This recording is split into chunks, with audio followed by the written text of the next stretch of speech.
Hi there, my friends. I've actually seen some questions on a couple of our community groups that I belong to for acrylic paint pouring, um, mentioning about what you do with the back of your canvases. This is what I do with mine. It's my personal preference. It doesn't mean that anybody else has to do it. I like the back of my canvases to be clean. So what I do is I take painter's tape of any kind. This just happens to be the frog tape. Seems to work pretty well. I use this too. It doesn't matter. This is just regular painter's tape. And I take the tape and I put it along the back edge of the canvas. Once I have the tape down on the back edge of the canvas, I'll take a popsicle stick. I save my popsicle sticks and reuse them. It never hurts to reuse. That's right, repurpose. So I take the back of the popsicle stick and I run it along the back edge of the tape to try to give it a bigger, better seal, especially at the corners. So I just do that, run it along the edge, make sure that it's pressed down really good. And then I have my push pins that I use. These are the push pins I get off Amazon. As you can see, I reuse them. The big ones are called the giant push pins, as they pretty much are pretty giant. And these smaller ones, which are not your typical small push pins that you see using on a bulletin board, these are a little larger. These are called the jumbo push pins that I get. Yeah, jumbo push pins, and they come in these little containers. I'm sure you can get them in different kind of containers, but these are the ones I order from Amazon. So these are the jumbo, and these are the giant. So what I do after I have this tape down, and did I mention that I never go all the way to the edge? I go, maybe about 1/8 of an inch over from the edge. And I'll bring up the reason for that later. But once I get the tape down and I get it, make sure that it's got a good seal, I take my push pin, depending on what size I'm going to use. This is not a very big canvas. I'm not sure. I think this, I don't know if this is a 9 by 12 or I don't even know. So I take my push pin, and on this one, I'm not going to use my giant because that's kind of overkill. So I'm just going to take my jumbo push pin, and I'm just going to go just inside from where the inside edge is, and I'll just push it in. Now you can adjust that. You can pull it out if you need to, move it around. It's not hurting the frame of the canvas. I do it on all 4 corners. Then I take my level once I get them all in there, and I take my level and make sure it's level on a level painting surface, of course. Make sure the painting's level, because if it's not, then I can just go ahead and pull or move or adjust these push pins around. So easily removed, which is my next message to you. I take these push pins after I've got a painting done. Typically, if I know I'm going to resin the painting afterwards, after it's completely dry, I'll leave all this on, because you're going to want to leave this on for when you resin. Because after you resin, the tape really helps once the resin's dry or almost completely dry. Then you just pull the back of the tape off.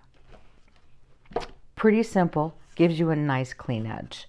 You can take these push pins, they're easily removed. You just kind of move them around, they'll pop out, and then I save them and reuse them. There's no reason not to reuse these. Just wiggle it, wiggle it, wiggle it, and it'll pop out.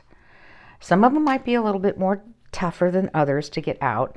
So in that case, if the paint is really stuck to them, I take my little X-Acto knife and very gently, not digging in, very gently, I just go around the push pin when it's still in there. Now go just very simply around the push pin. It's releasing the paint, and then the push pin will pull right out. And then you just take your tape and remove the tape. That's simple. Now, some of these canvases, most of these canvases I use, are just a cheaper stapled back Michaels value pack most of the time canvas. So I do try to be a little gentle when removing the tape, holding the canvas down at some parts to make sure that you're not hurting the canvas. Now, the other thing I'll mention is if you don't have the tape down completely, you're going to get some bleed through. It's going to happen. This particular canvas is a good example of that. You can see where some of the paint bled through. I'm okay with that. I still have a pretty nice clean back to this. This was one of my experiments on a cloud pearl pour. Not too bad, I guess. So yeah, so you might get some bleed through. And again, it's still a cleaner edge for me that I like than having a really messy paint all over the place back. Not that I'm really selling my paintings. You should see my art studio. It's so many paintings hanging around. Oh, don't pay attention to the number. I do sometimes number my paintings if I'm experimenting, because I have what I call a project tracker sheet that I've created that I'll put the number of what it was I was working on. I go through and I put what the canvas size was, the pouring base recipe, my mix, you know, the whole thing. It's just how I track my canvases. And that was number 14. So if I do like the results of this, although I digress, I'm getting off topic, at least I can go back and look up what paints I used and the method that I use. So anyway, back to this backing. Here's a gallery wrapped level 3 deep edge canvas that I did that. You can see it's a nice clean edge. It gives it a nice finish. And again, sometimes you may get some bleed through. But it's still so much better for me than having all that paint all over. Now, here's another one that I have gone ahead and taken the tape off the back.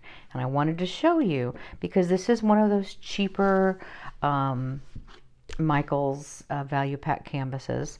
They're not bad to work with. I am not cutting them down any way whatsoever. I use these a lot, and some of my paintings turn out amazing. I resin them and they look great. Not saying this does, I'm just saying some of them do. However, you do have to be cautious, like when you're pulling the tape off. Some of these value pack canvases are just not the greatest. Of course, they're stapled on the back. Some of them are stapled kind of crazy. You can see where some of the staples are in farther, some are not. This one right here, this came this way. It was all crushed on the back. I'm sure there's a staple in there somewhere. It's really close to the edge where some of them are farther in. Pulling the tape off this could be a challenge because it's not a perfect canvas to begin with. This particular instance, right here, you can see where the canvas actually tore. So when I'm taking the tape off that, I make sure to hold down as I'm pulling the tape off so it doesn't rip the canvas more. So, and it's not a tragedy. Again, these are pretty much all experiments in my mind. Yeah, so as you can see, I have a lot of reused pins. I really didn't need to order anymore because I repurpose, I reuse. As you can tell, I repurpose, I reuse things all the time. So again, this is my tools for the back of my canvases. Not saying you have to do it. It's what I like to do. So yeah, I appreciate you watching. Thank you so much and have an excellent day and take care.